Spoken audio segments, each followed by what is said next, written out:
Bacaan Harian Katolik 28 Juli 2025. Marilah berdoa. Dalam nama Bapa dan Putra dan Roh Kudus. Amin.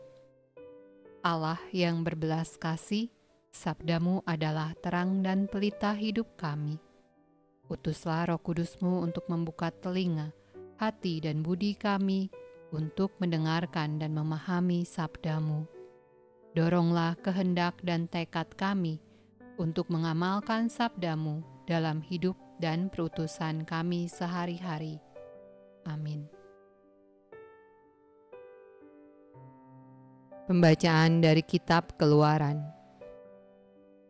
Setelah itu berpalinglah Musa, lalu turun dari gunung dengan kedua loh hukum Allah dalam tangannya. Loh-loh yang bertulis pada kedua sisinya, bertulis sebelah menyebelah. Kedua loh itu ialah pekerjaan Allah, dan tulisan itu ialah tulisan Allah, ditukik pada loh-loh itu. Ketika Yosua mendengar suara bangsa itu bersorak, berkatalah ia kepada Musa, "Ada bunyi sorak peperangan kedengaran di perkemahan."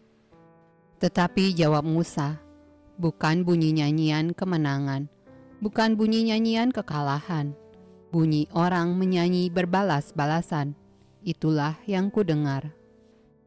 Dan ketika ia dekat ke perkemahan itu dan melihat anak lembu dan melihat orang menari-nari, maka bangkitlah amarah Musa. Dilemparkannyalah kedua loh itu dari tangannya dan dipecahkannya pada kaki gunung itu. Sesudah itu diambilnyalah anak lembu yang dibuat mereka itu, dibakarnya dengan api dan digilingnya sampai halus. Kemudian ditaburkannya ke atas air dan disuruhnya diminum oleh orang Israel.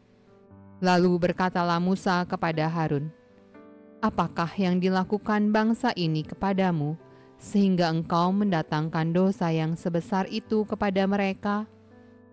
Tetapi jawab Harun, "Janganlah bangkit amarah tuanku. Engkau sendiri tahu bahwa bangsa ini jahat semata-mata. Mereka berkata kepadaku, 'Buatlah untuk kami Allah yang akan berjalan di depan kami.' Sebab Musa ini, orang yang telah memimpin kami keluar dari tanah Mesir, kami tidak tahu apa yang telah terjadi dengan dia." Lalu aku berkata kepada mereka, "Siapa yang empunya emas haruslah menanggalkannya." Mereka memberikannya kepadaku, dan aku melemparkannya ke dalam api, dan keluarlah anak lembu ini. Keesokan harinya berkatalah Musa kepada bangsa itu, "Kamu ini telah berbuat dosa besar, tetapi sekarang aku akan naik menghadap Tuhan. Mungkin aku akan dapat mengadakan pendamaian karena dosamu itu." Lalu kembalilah Musa menghadap Tuhan dan berkata, "Ah, bangsa ini telah berbuat dosa besar, sebab mereka telah membuat Allah emas bagi mereka. Tetapi sekarang, kiranya engkau mengampuni dosa mereka itu, dan jika tidak, hapuskanlah kiranya namaku dari dalam kitab yang telah kau tulis." Tetapi Tuhan berfirman kepada Musa, "Siapa yang berdosa kepadaku, nama orang itulah yang akan kuhapus dari dalam kitabku. Tetapi pergilah sekarang, tuntunlah bangsa itu ke tempat yang telah kusebutkan kepadamu.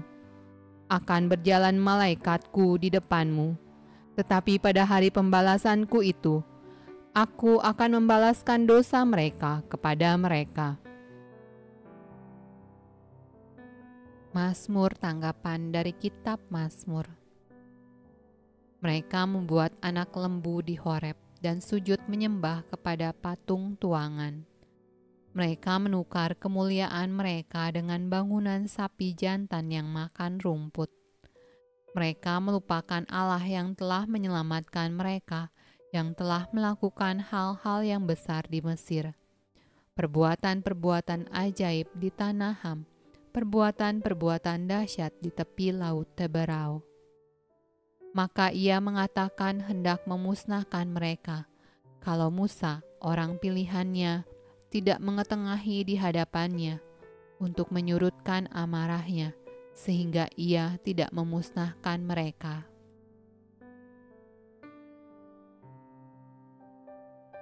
Bacaan dari Injil Matius.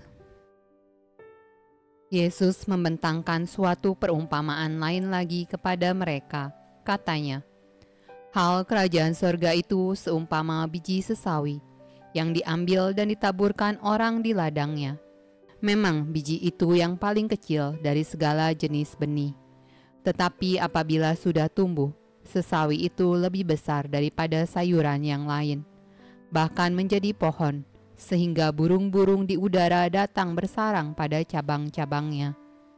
Dan ia menceritakan perumpamaan ini juga kepada mereka. Hal kerajaan sorga itu seumpama ragi yang diambil seorang perempuan dan diadukan ke dalam tepung terigu 3 sukat, sampai kamir seluruhnya.